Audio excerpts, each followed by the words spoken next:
A gente já vai para a entrevista com a nossa parceira aqui do Jornal da Manhã, a advogada Liana Queiroz, que já está aqui conosco na bancada. Hoje o tema é o seguinte: inteligência artificial, gente, a IA, que está dominando aí os mais diversos aspectos da nossa vida, né? Hoje a gente não vai para canto nenhum mais sem utilizar a inteligência artificial, que está no algoritmo, está nesses aplicativos que a gente usa para pagamento, para transporte, para tudo no mundo. E a doutora Liana Queiroz está aqui conosco para tirar algumas dúvidas. Liana, muito bom dia, obrigado pela sua presença aqui no Jornal da Manhã.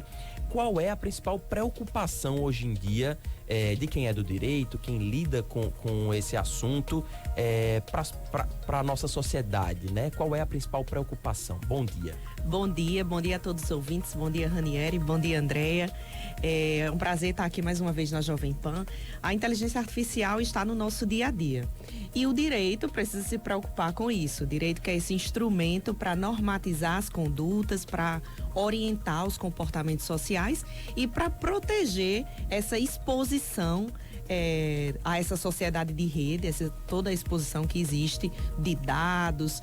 O Brasil é o segundo país mais conectado do mundo, perde para Singapura, então todos nós estamos aqui em número de horas de uso de tecnologia e de acesso à rede. Os usuários brasileiros aí estão liderando esse ranking na segunda posição e o direito precisa se preocupar com isso, como proteger esses dados. Hoje a gente acessa ali qualquer rede social e tem um patrocinadozinho que oferece um produto que o consumidor deseja. Então, acessamos sites e tem lá, permitir cookies, e esses cookies estão monitorando o nosso perfil de consumo, tem acesso a nossas informações, qual é a faixa etária, o que é que nós gostamos, qual é a nossa faixa de renda, qual o produto que pesquisamos, qual a viagem que queremos fazer. Esse aparelhozinho aqui, ele nos escuta o tempo todo, né? Então, possivelmente quando sairmos daqui, ele vai me orientar alguns patrocinados, alguns cursos de inteligência artificial, e isso realmente é preocupante e o direito tem se ocupado muito disso.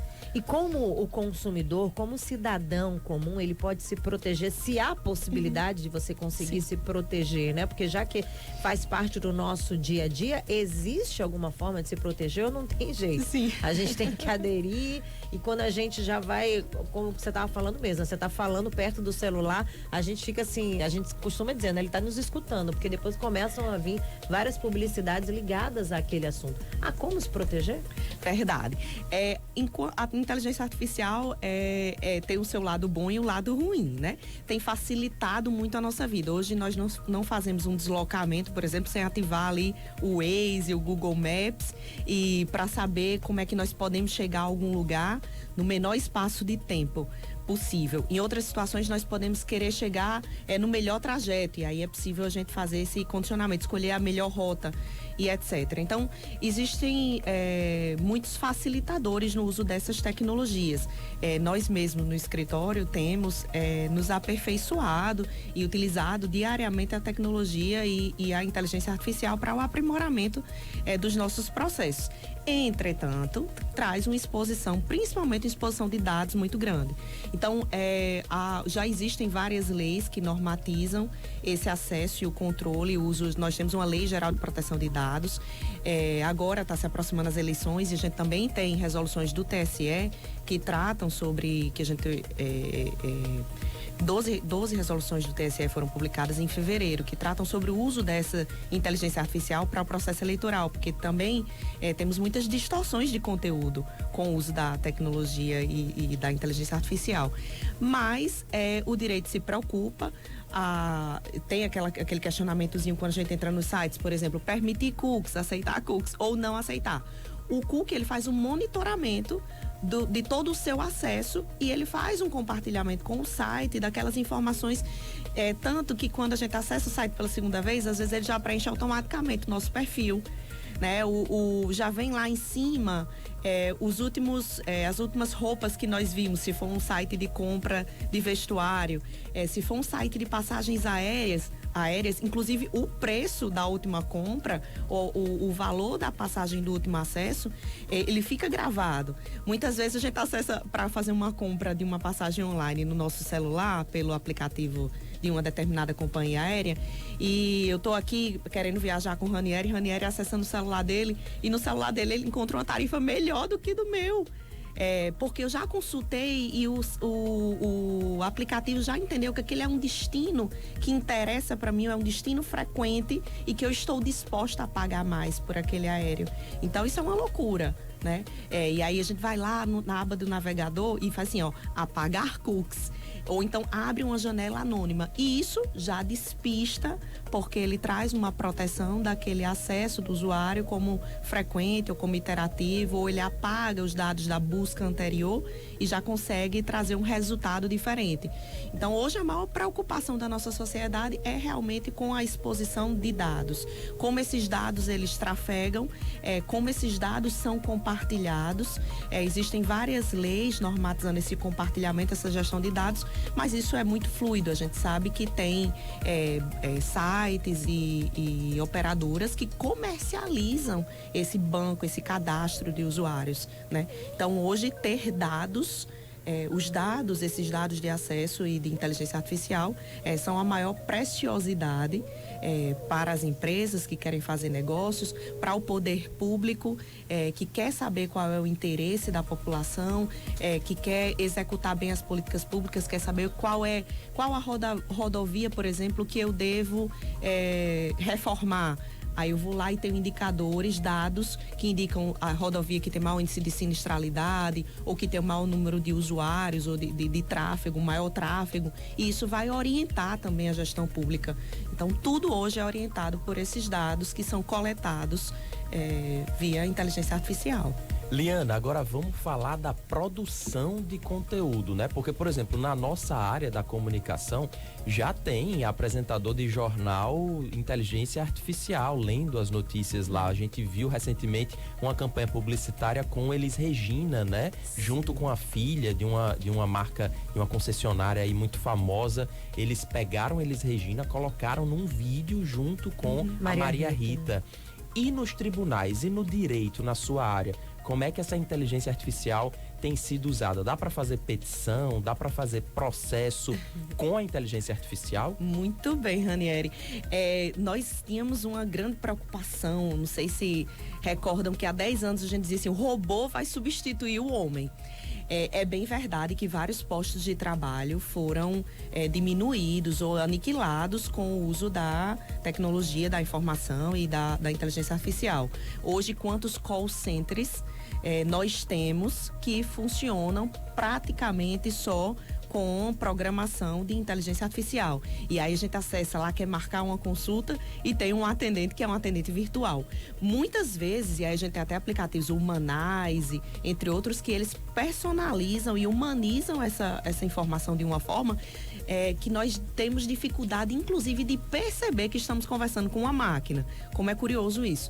Então, no direito, a preocupação ainda sempre foi muito maior, porque a figura humana, a sensibilidade do julgador, a possibilidade de estudar aquele fato social com o critério humano, com a valoração que é inerente ao humano, sempre preocupou muito como é que um robô vai decidir uma questão que é uma questão de vida de alguém, né? Mas hoje nós temos tecnologia, inteligência artificial aplicada aos tribunais. A princípio era como um controle e monitoramento de dados, então nós temos já há mais de 10 anos no STJ, por exemplo, robôs que fazem triagem de processos repetitivos. Ele já identifica a matéria que está lá no processo, já dá um encaminhamento, já sugere a aplicação de um tema repetitivo, mas isso avançou de uma forma que hoje, especialmente a ferramenta do ChatGPT e outros análogos, tem sido utilizado para a construção de chatbots que são capazes de, a partir de instruções que a gente chama de prompt, forma-se um prompt e esse prompt ele é capaz de construir uma decisão que vai ser submetida, aí sempre tem a auditoria humana, sempre tem um olhar humano, mas ele é capaz de analisar os processos a partir da construção, sugerir teses, dispositivos legais aplicáveis. Você faz toda uma instrução desse robô você forma esse robô, você vai lá, tem uma aba que eles inclusive chama de conhecimento. Você vai dar conhecimento àquele robô de algumas questões, colocar a legislação aplicável e ele vai ser capaz de sugerir uma decisão. Isso já tem sido bastante usado nos tribunais federais do país, regionais e dentro dos escritórios de advocacia também, como eu falei, e nós temos nos preocupado e utilizamos. Hoje nós temos no nosso escritório, por exemplo, e aí o líder disso é o Dr. Manuel Gaspar, que é o nosso sócio, ele que é entusiasta e está à frente desse projeto, mas nós já temos um núcleo de inteligência artificial e trabalhamos muitas questões, facilitamos processos, peticionamento, procuração, tudo isso a gente já consegue fazer com chatbots dentro do nosso, como uma ferramenta de trabalho muito útil. E agora, como a gente está num período eleitoral, existe uma preocupação, né, da inteligência artificial, assim, já vimos inclusive alguns casos aqui julgados hoje, inclusive falamos aqui sobre o Disque Denúncia do Tribunal Superior Eleitoral, criado justamente para receber relatos de mentiras e desinformações, inclusive também a utilização de deepfakes, é o 1491. Como é que a questão jurídica, inclusive a gente vinha falando aqui em outro programa também, falando sobre assessoria jurídica, né, dos candidatos, tem que estar muito atenta justamente a essa questão da inteligência artificial para o mal, né, assim, para os adversários. Então, assim, como é que vocês vêm trabalhando essa questão da inteligência artificial que já vinha sendo utilizada, mas a impressão que a gente tem é que a tecnologia, ela vem ganhando cada vez mais espaço, principalmente nesse cenário também político. Sim, a grande preocupação são as fake news, as deepfakes, né? Hoje, e esses instrumentos, eles estão tão modernos, tão precisos, que é difícil nós distinguirmos o que é real e o que é fake, o que é mentiroso, o que é falso. Então, é muito imperceptível. Hoje a tecnologia ela tem sido usada para vender produtos, vender conceito, vender imagem, e os candidatos e a sua assessoria precisa estar muito antenada com isso, porque podem ser transmitidas informações inverídicas com cara e a gente pode apostar que aquilo ali é verdadeiro. Então, palavras colocadas na boca de determinadas pessoas, né, podem gerar vídeos tão bem produzidos que nós chegamos, e com o timbre de voz, que nós possamos duvidar que aquela pessoa realmente não falou isso. Então, existe um controle muito rigoroso, como eu falei, o TSE tem uma preocupação muito grande. Hoje, tudo que é produzido com inteligência artificial tem que ter lá informação, criado por IA, produzido por IA.